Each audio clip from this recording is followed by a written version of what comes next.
السلام علیکم ورحمۃ اللہ، ویلکم ود another ویڈیو۔ اور آج کی جو ویڈیو ہے وہ بھی میرے ایک پرسنل ایکسپیرینس کے متعلق اور پرسنل جو پرسیپشن ہے اباؤٹ چلڈرنس اسی کے اوپر ہے۔ تو دراصل بچوں کو ڈانٹنا، بھائی واقعتاً بچوں کو ڈانٹنا بہت ضروری ہے، لیکن جب بچوں کو ڈانٹا جاتا ہے ان کے بہت سارے دوستوں کے سامنے، رشتہ داروں کے سامنے اور دوسرے بہن بھائیوں کے سامنے، تو بچوں کا جو کانفیڈنس ہوتا ہے وہ اس ڈانٹ کی وجہ سے تباہ و برباد ہو جاتا ہے۔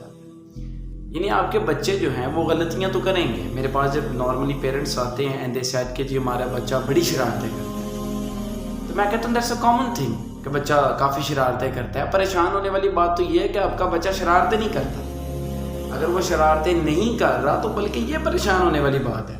بچوں نے شرارتیں کرنی ہوتی ہیں and this is your responsibility کہ آپ اپنے بچوں کو سکھائیں کہ کیسے انہوں نے اپنی شرارتوں پر قابو پانا ہے، اور یہ آپ لوگوں کی رسپانسبلٹی ہوتی ہے کہ آپ اپنے بچوں کو کیسے سکھائیں کہ وہ کیسے اپنی پرابلمس کو ٹیکل کر سکتے ہیں۔ دوبارہ سن لیں اس بات کو کہ آپ کے بچوں نے غلطیاں کرنی ہیں، مگر آپ غلطی مت کیجیے۔ آپ جو غلطی کریں گے وہ یہ ہوگا کہ اپنے بچے کو بہت سارے لوگوں کے سامنے جب اسے ڈانٹا جائے گا تو آپ اس کا کانفیڈنس جو ہے وہ توڑ دیں گے۔ کانفیڈنس بلڈنگ جو ہے وہ اتنی آسان چیز نہیں ہوتی۔ دوسری چیز کیا ہے؟ دوسری چیز جس کے اوپر ہمیں مزید کافی زبردست طریقے سے ہمیں چاہیے ہم غور کریں اپنے بچوں کی پرورش کے دوران، پہلی تو یہ ہوگی بھائی ڈانٹنا نہیں ہے آپ نے اپنے بچوں کو سب کے سامنے۔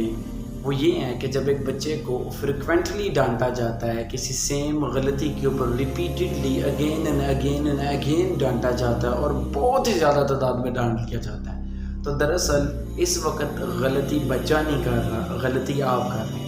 جب آپ اس طرح کرتے ہیں کہ ریپیٹڈلی بچے کو بہت زیادہ ڈانٹتے ہیں اور ہر وقت ڈانٹتے رہتے ہیں، روک ٹوک چلتی رہتی ہے بچے کی زندگی میں، تو بچہ جو ہے آپ کی نصیحتوں کی حیثیت کو بھول جاتا ہے۔ پھر اس کے بعد اگر آپ پھر کبھی بچے کو نصیحت کر رہے ہیں، he don't care about that, تو پہلی بات تو نصیحت کو ایک ایسے ڈوز کے طور پر لیں جسے کبھی بھی آپ نے اپنی زندگی میں اوور ڈوز نہیں ہونے دینا۔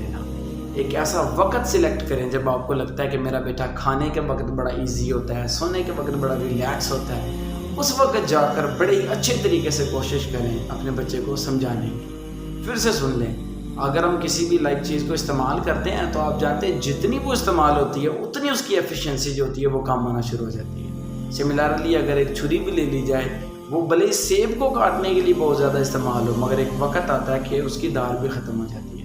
اسی طرح ہماری زبان کی دار، اس کی حیثیت ہمارے بچوں کے سامنے کم ہو جاتی ہے اگر ہم بار بار کیا کرتے جاتے ہیں، اپنے بچوں کو نصیحت کرتے ہیں۔